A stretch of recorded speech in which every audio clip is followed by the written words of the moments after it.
Hello and welcome to my channel. I am Smriti and today we are going to discuss on the topic of regional economic integration. Regional economic integration क्या होता है और इसके level कौन कौन से हैं, ये सब कुछ आज के हम लोग लेक्चर में डिस्कस करेंगे। इस वीडियो के एंड में आपको एक क्वेश्चन मिलेगा जिसका कि आंसर आप मुझे कमेंट सेक्शन में दे सकते हैं। सो स्टार्ट करते हैं आज का topic. What is regional economic integration? When countries reduce its tariff and non-tariff barriers in a geographic region for the free flow of goods and services is known as regional economic integration। यानी कि जब countries जो है वो अपने trade barriers को कम कर देती हैं या रिमूव कर देती हैं कम्प्लीटली, तो इस तरह की जो एक्टिविटीज़ होती हैं जिससे कि गुड्स के इंपोर्ट एक्सपोर्ट, गुड्स और सर्विसेज के इंपोर्ट एक्सपोर्ट और ट्रेड को जो है वो एक तरीके से बूस्ट कर सके, तो ऐसी एक्टिविटी को हम कहते हैं regional economic integration. Basically integration का मतलब होता है दो चीज़ों को मिला करके एक सिंगल चीज़ बनाना, और इकोनॉमिक इंटीग्रेशन का मतलब हो गया कि आप जब इकोनॉमिक एक्टिविटीज़ को इंटीग्रेट कर देते हो किसी दो रीजन्स के बीच में या दो कंट्रीज़ के बीच में, तो इस तरह की जो एक्टिविटी होती है उसको हम लोग बोलेंगे रीजनल इकोनॉमिक इंटीग्रेशन। यानी आप एक कंट्री से दूसरे कंट्री के बीच में जो ट्रेड है, जितने भी बिजनेस हैं, उन सबको इंक्रीज़ करने की कोशिश करते हो और उससे रिलेटेड जो भी बैरियर्स होते हैं उनको आप रिमूव कर देते हो या कम कर देते हो। तो इस तरह की एक्टिविटी को हम बोलेंगे रीजनल इकोनॉमिक इंटीग्रेशन। अब बात करते हैं लेवल्स की, कौन कौन से लेवल्स होते हैं इकोनॉमिक इंटीग्रेशन के। तो ओवरऑल यहाँ 5 लेवल्स हैं। फर्स्ट वन है हमारा फ्री ट्रेड एरिया, नेक्स्ट है हमारा कस्टम यूनियन, उसके बाद आता है हमारा common market, economic union and last one is political union. अब इसको डिटेल में देखते हैं कि आखिर ये जो भी हमारे लेवल्स हैं वो क्या हैं।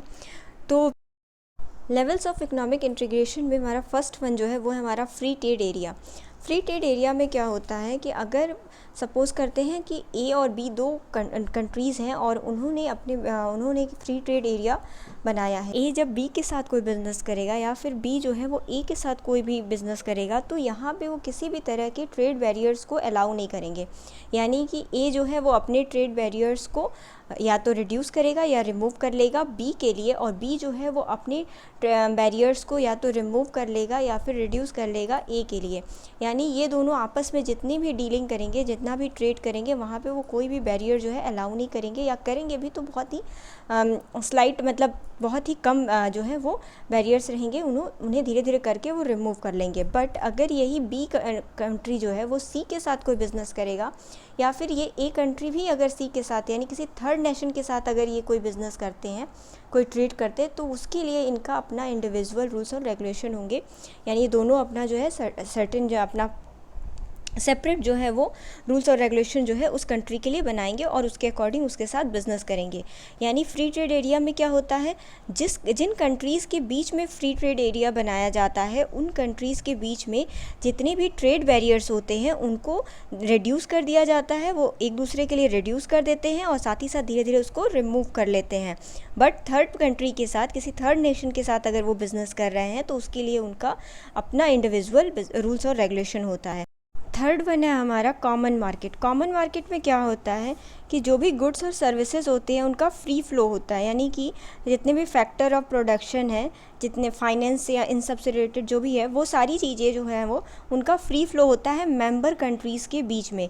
यानी फ्री ट्रेड एरिया में बैरियर्स को रिड्यूस किया गया एक दूसरे के लिए। कस्टम यूनियन में क्या हो गया कि एक्सटर्नल पॉलिसीज़ को भी कॉमन कर लिया गया। अब कॉमन मार्केट में क्या हो गया कि वो जितने भी मेंबर कंट्रीज़ हैं, जितनी भी हमारी मेंबर कंट्रीज़ हैं, उन कंट्रीज़ के बीच में जितने भी गुड्स और सर्विसेज का फ़्लो है वो सब कुछ जो है वो फ्रीली वो आ सकते हैं, जा सकते हैं। हाँ, बट जो भी प्रोडक्शन से रिलेटेड चीज़ें बनेंगी उसके लिए जो कंट्री है वो अपना स्टैंडर्ड जो है वो सेट कर सकती है। यानी ए के अंदर जो है प्रोडक्ट का स्टैंडर्ड कुछ अलग हो सकता है, बी के अंदर जो है प्रोडक्ट का स्टैंडर्ड कुछ अलग हो सकता है। बट प्रोडक्शन करने के लिए अगर हमें जो फैक्टर ऑफ प्रोडक्शन है उनकी ज़रूरत है, तो उसे हम फ्रीली जो है ए कंट्री से बी कंट्री और बी कंट्री से ए कंट्री में उसे मूव कर सकते हैं। उसके लिए कोई भी जो है वो रिस्ट्रिक्शन नहीं होगी। ये होता है हमारा कॉमन मार्केट। एक और लेवल अगर ऊपर आते हैं तो हमारी बात करते हैं इकोनॉमिक यूनियन की। इकोनॉमिक यूनियन को हम एक तरीके से बोल सकते हैं कि यहाँ पे पूरा का पूरा जो मार्केट होता है वो सिंगल हो जाएगा, यानी सिंगल मार्केट कह सकते हैं। क्योंकि यहाँ क्या है कि यहाँ पे जितना टैक्स सिस्टम है वो भी कॉमन हो जाएगा, मॉनेटरी पॉलिसी भी कॉमन हो जाएगी और फिस्कल पॉलिसी भी हमारी जो है वो कॉमन हो जाएगी। यानी कि सेम टैक्स जो है अप्लाई होगा जितने भी मेंबर कंट्रीज़ हैं, सेम जो है मॉनेटरी पॉलिसी अप्लाई होगी जितने भी मेंबर कंट्रीज़ हैं, और सेम फिस्कल पॉलिसी भी अप्लाई होगी सारी मेंबर कंट्रीज़ पे। ये हो जाता है इकोनॉमिक यूनियन। लास्ट वन आता है हमारा पॉलिटिकल यूनियन। पॉलिटिकल यूनियन में क्या होता है, यहाँ पे गवर्नमेंट जो है वो कॉमन हो जाती है, यानी एक ही गवर्नमेंट रह जाएगी और वो गवर्नमेंट जो है उस सारी मेंबर कंट्रीज़ के लिए रूल्स और रेगुलेशन बनाएगी। यानी एक तरीके से हो जाएगा कि एक जो है अपर बॉडी हो गई, उसके बाद जो जितने भी नेशन हैं उनका अपना अपना एक सिंगल जो है पॉलिटिकल सिस्टम होगा, बट जो सेंट्रल सिस्टम होगा वो सेम होगा सारी मेंबर कंट्रीज़ के लिए, सेम रूल जो है गवर्नमेंट का अप्लाई होगा। तो ये हो गया हमारा ओवरऑल सारे जितने भी हमारे लेवल ऑफ इकोनॉमिक इंटीग्रेशन है। अगर इनको एक रिवीजन पॉइंट ऑफ व्यू से देखें तो फ्री ट्रेड एरिया में क्या था, ए और बी दो कंट्रीज़ थी, उन दोनों के बीच में जितने भी ट्रेड बैरियर्स थे उन्होंने अपने ट्रेड बैरियर्स को रिमूव कर लिए, रिड्यूस कर लिए, और उन्होंने बिजनेस करना स्टार्ट किया। उससे एक लेवल ऊपर आते हैं, कस्टम यूनियन की बात हुई तो कस्टम यूनियन में क्या हुआ, इन्होंने एक्सटर्नल जो मेंबर मतलब मेंबर के अलावा जो अदर नेशन थे उनके साथ जब बिज़नेस करना हुआ, उनके साथ जब ट्रेड करना हुआ, तो उसके लिए भी इन्होंने सेम पॉलिसी अप्लाई करना शुरू कर दिया, तो इसको हम कहेंगे कस्टम यूनियन। उसके बाद से कॉमन मार्केट, यानी जितने भी फैक्टर ऑफ प्रोडक्शंस थे, यानी जो भी गुड्स और सर्विसेज एक्सेट्रा जो भी थी, वो सब कुछ जो है उनका फ्री फ्लो हो जाएगा मेंबर कंट्रीज़ के बीच में, तो उसको हम कहेंगे कॉमन मार्केट। उसके बाद हम एक लेवल और ऊपर आते हैं तो आता है हमारा इकोनॉमिक यूनियन। इकोनॉमिक यूनियन में क्या होगा, जितने भी मॉनेटरी पॉलिसी, जितने भी हमारे जो है वो टैक्स सिस्टम था वो भी कॉमन हो जाएगा। उसके बाद आता है हमारा लास्ट वन पॉलिटिकल यूनियन, जहाँ पे कि गवर्नमेंट भी जो है वो सेम हो जाएगी।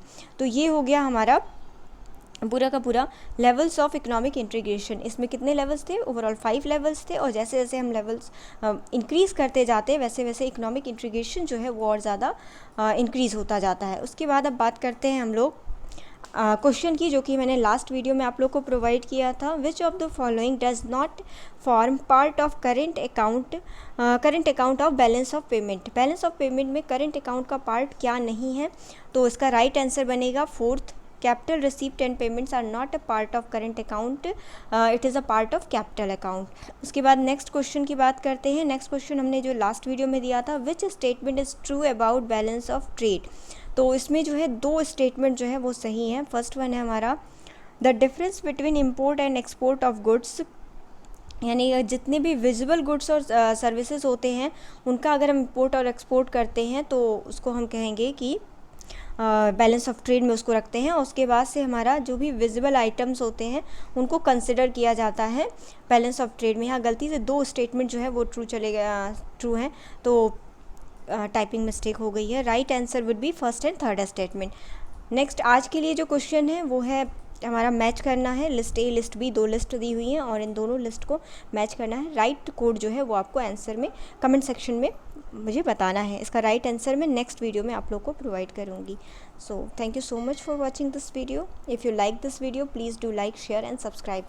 Thank you so much.